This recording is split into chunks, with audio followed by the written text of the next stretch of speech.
Hey everyone, and welcome to Almost Cancelled. I am Peter, that is Tara, and we are going to talk about Twilight Zone 2019, the new version of Twilight Zone. This is Season 1, Episode 9, the penultimate episode of Season 1 is called The Blue Scorpion, so full spoilers for the episode as always.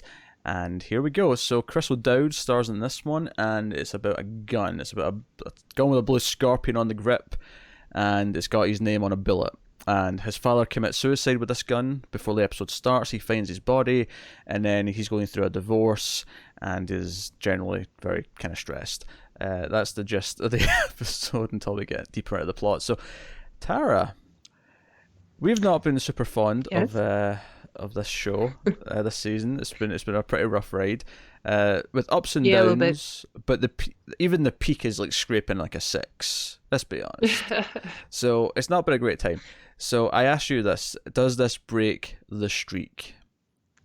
For me, it actually does. Yeah, I kind of like this episode. You like this episode? Yeah, it's not bad. It went in a direction that I didn't expect.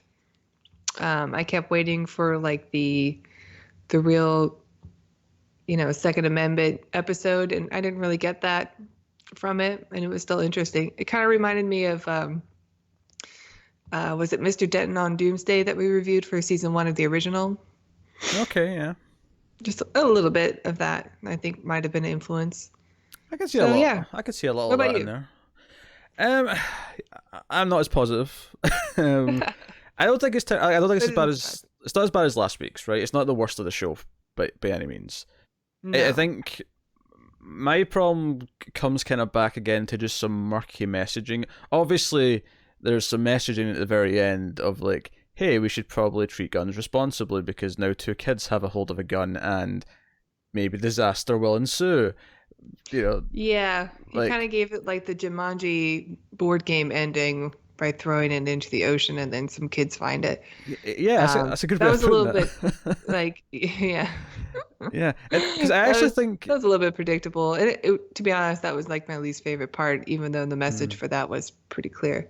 Yeah, I think for me, what this episode is about, obviously, the idea of the gun itself is there, but I think it's a bit broader than that. It's more about obsessing over objects rather than people, and how the idea of the gun is kind of the pinnacle of that, where it's become this heated debate about guns versus no guns, and people who care about guns, and well, that's more important than people's lives being saved. And this episode never talks about gun rights, it never talks about anything like that.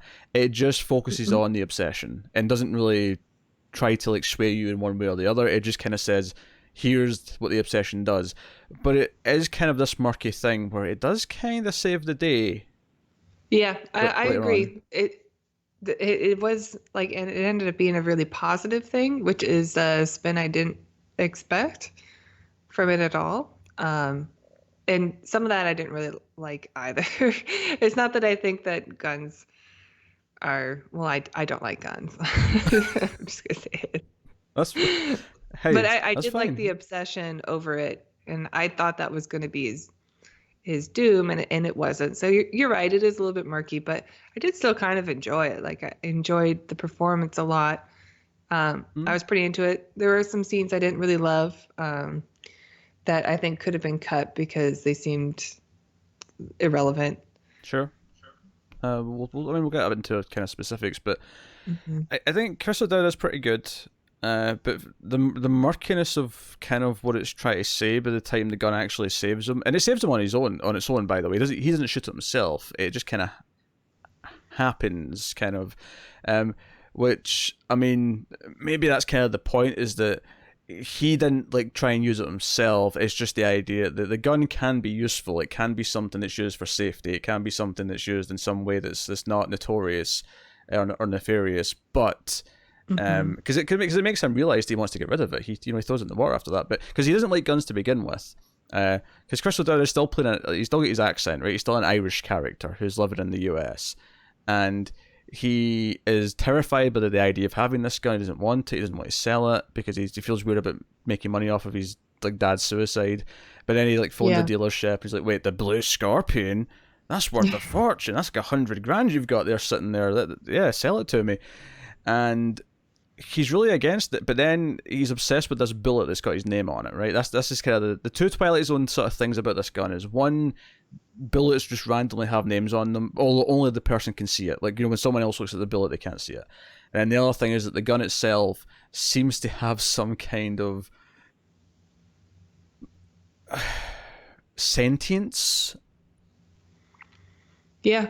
I mean, at one point, it manifests itself as like a person. Yeah, the original owner, I think that was meant to be, from Cuba. So, yeah, so you've got that going. But he goes to a shooting range at one point because he thinks that if he shoots the one bullet, like the bullet with his name on it, because one of the other big things that's running throughout the episode is that the bullet says Jeff, which is his name.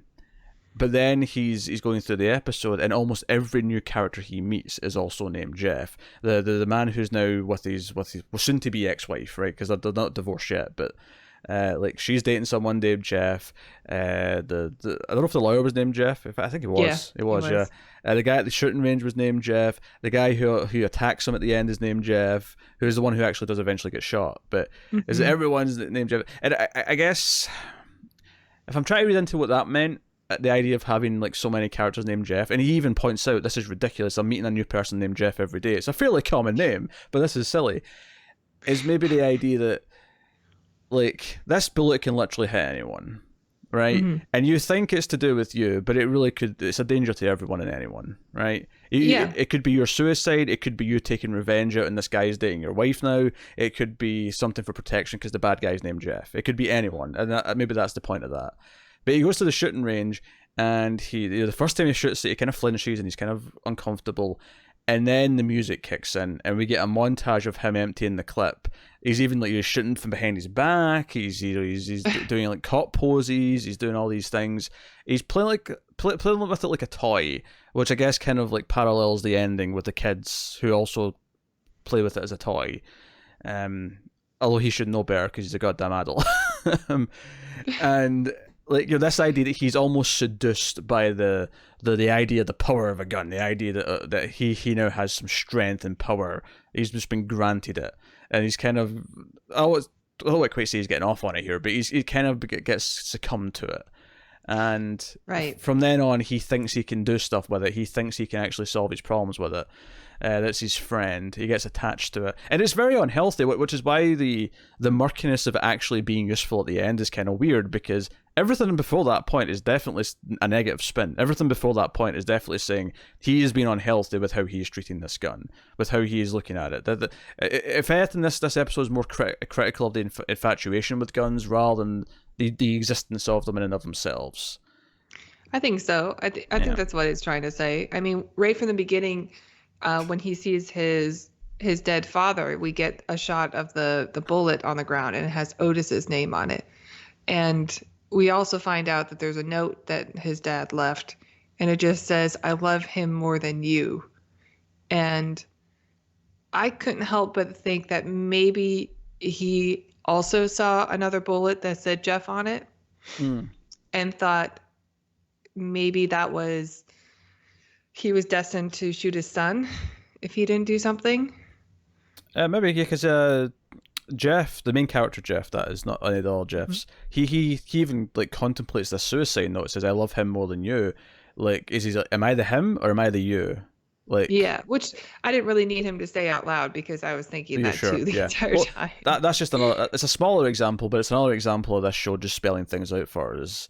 Right. And yet somehow manages to be murky in lots of places at the same time. It's really quite impressive. Just that's okay. I mean, and then later on, he has that moment where he tells his wife is with the lawyer and him, and the lawyer is taking everything away. He's taking the house, he's taking his belongings, and he just says, "Fine, take it all, but you can't have the blue scorpion. I love it more than you," or something like that. And you're like, oh, it's like my precious. Yes. Yeah, was the dad saying that to the gun? Or is he saying to his son, "I love the gun more than you"? Like, is that an option here? Yeah, it's still unclear. I think because Otis did take his own life, like maybe he did see Jeff, and maybe it was, his son that he loved more, and decided to take it. Yeah. I didn't mind the whole like everybody being named Jeff thing either. I thought that was actually a pretty cool storyline for it.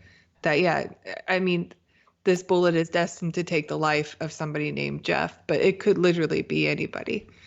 Yeah, I didn't mind it, especially once he actually acknowledged it and started like freaking out about how ridiculous it was. Once he actually treated it like it should be treated, it felt better to me. I didn't feel like it was just this weird coincidental thing anymore. It was like, no, that something weird is going on here, or like something bizarre is happening.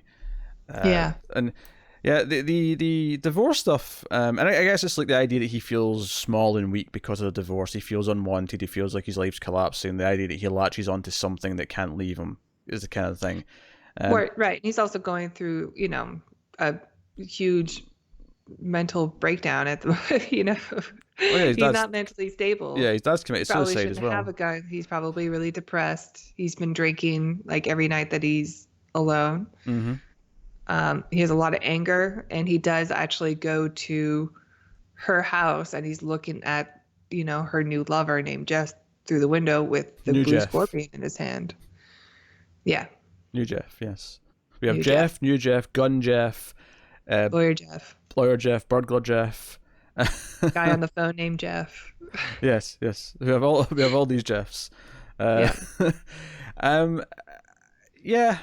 it was hard not to feel kind of bad for him during the divorce scene. Like, or I say divorce scene, the attorney scene. Where they're there to divvy things up, but it feels like just her lawyer just saying, okay, we're taking all these things. Yeah, she seemed to not really care about him anymore. At that point. Yeah, it was, I just like, admittedly, I don't know if we get enough of him to really sense this, but I'm like, did we have to get lawyers for this divorce? Like, I mean, obviously he did seem to want to get therapy, that he did seem to want to try and patch things up instead, but like, I don't know, maybe it's just my outlook on life, but I would feel like I would wait until there seems to be going to be an argument over who gets what before I say, let's lawyer up. Can we do this like civilized human being? Which is essentially what happens in the end, even though the lawyer's still there. After the whole incident happens, and he's branded a hero in the paper for stopping this thief who's been going around and breaking into houses. We see again, we have a meeting with the lawyer, and it's like, oh hey, everything's ended amicably.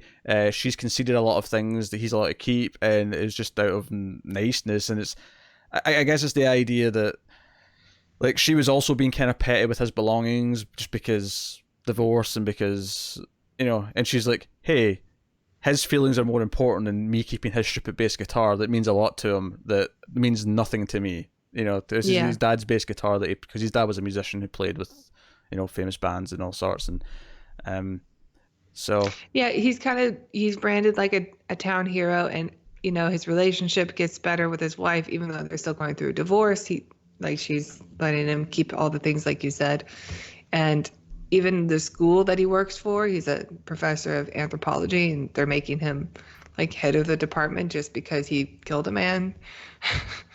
That was a bit odd. I don't know, that end seemed like the last 6 minutes or so seemed a bit much to me. I'm not going to lie. And again, like you said, it does kind of murky up the message a bit. Yeah, because it's not just that the gun actually saved his life. It seems to improve every single aspect of his life after it's used.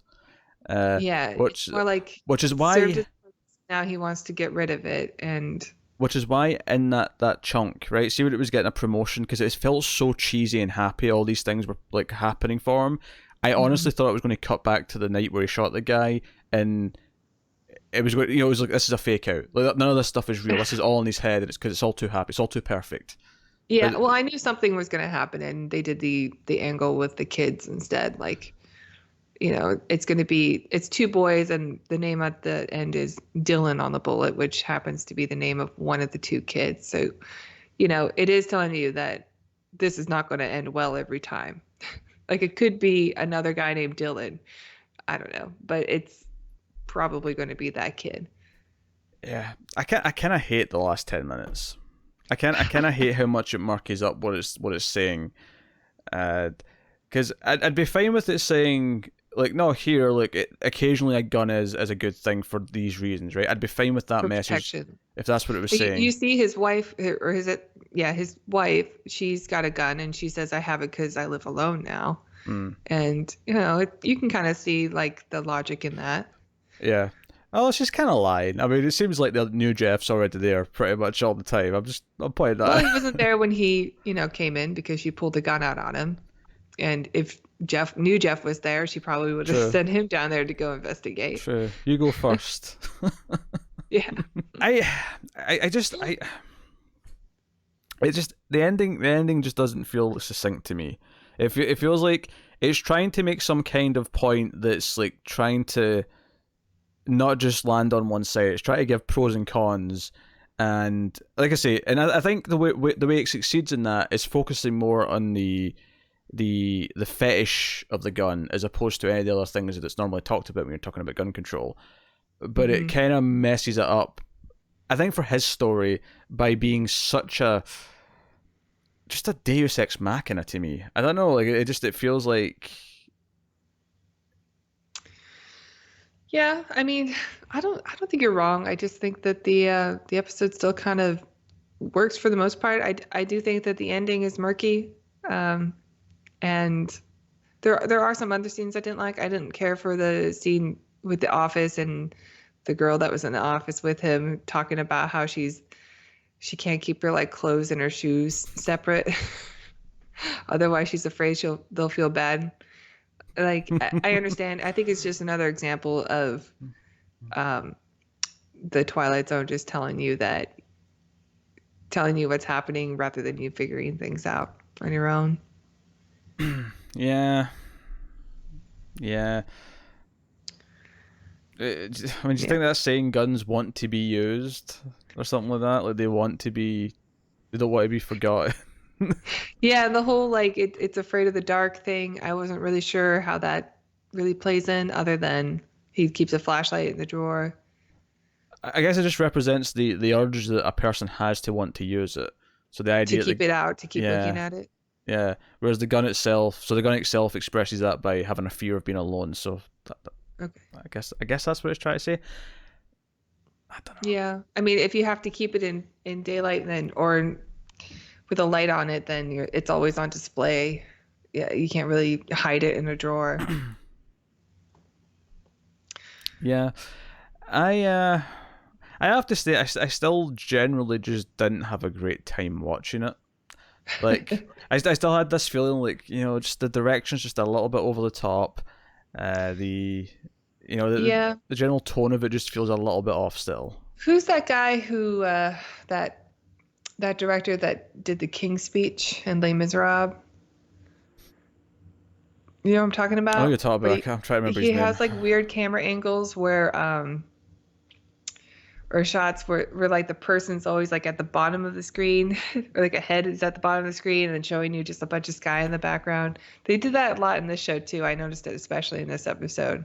I don't really care for it that much. Like it looks like they're trying too hard, like they're just making something fancy rather than tell a story. Like it doesn't really have any significance. Are you supposed to make him feel smaller? I don't think so. I think it's just an unusual angle.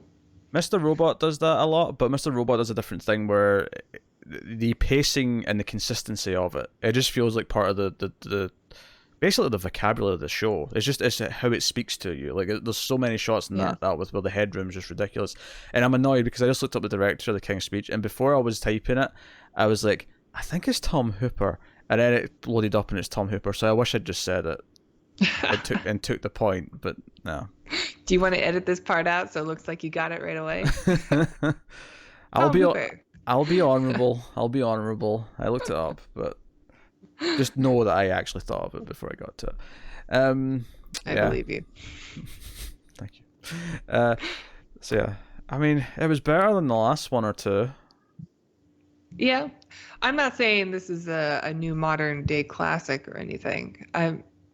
It does help that I am comparing it to the last couple, which were just terrible. So yeah, so which is why I can't say it broke the streak. For me, the streak is unsullied. Because I can't. Wasn't it a streak of shit? Like, can it be unsullied? It's a streak of shit, and the shit. Sure, it might have thinned a little bit for this episode, but it's still a streak. Noted. Yeah, I don't know. Hopefully the next one would be better. The finale. I think this one was better, but it's definitely not as good as any of the classic ones still. Yeah, it was Seth Rogen and Zazie Beetz. Yeah, Zazie Beetz. And there's a blurry man. Mm-hmm. That's the next one. That's what it looks like. Yeah, I don't know. I don't know what it could be. And it could be good. Admittedly, after 9 failures, I'm a little hesitant to assume anything here. So we'll see. I don't think they're all failures. I think they're bad to all right. Okay, there's a couple of alright episodes. Yeah, but even the alright ones, like we said before, are still, there's still things in it where I'm just like, I didn't really like that so much. Yeah, honestly, one of the biggest problems I think the show has is the runtime. Like, get it down to like 30 minutes, 25 minutes. Get it down to it, because. Yeah, you really need to. When you need to trim the fat of an episode, then I think you have to really make sure your message is clear. Mm-hmm. And only include what is necessary instead of things that can muddy it up. And because one of the things we talked about in the last episode, and so last week we talked about how Jordan Peele narration just feels like fluff, it doesn't say anything, and then we review classic episodes of Twilight Zone every week as well, and we were recording the next classic one between this episode and last episode. I was really paying attention to that Rod Serling narration at the start, and we spoke in that episode about how it actually offered a lot of valuable information. Sure, it's very... he is very poetic in how he says things. Like he does say things in a way that is really entertaining, but there is actually information that's being conveyed that sets up the episode, that doesn't just feel like whereas nothing Jordan Peele said at the start or the end of this episode, I think, added anything to it or made me understand it in a way, or set up the theme so that I understood right away. Because I think one of the benefits of that is that, and that's how they work with a 25-minute runtime, is you choose what do we want the audience to learn and experience through the story, and what do we want to just tell them to start and just get it out there so that they can understand it and go forward. Yeah, I agree. Like usually he's setting up a character or just the scenario. Like you said, like if Rod Serling is there or Jordan Peele is there to give us the exposition that we need to know going into it. And then we can just watch the characters tell the story. Yeah. That would be so much better. But he just and I don't blame Peele. I'm blaming the writer, whoever writes this narration. It's just fluff. It means nothing. It's just a lot of fancy words that amount to blah, blah, blah, blah, blah, blah in the Twilight Zone. In the Twilight Zone. That's basically it. So...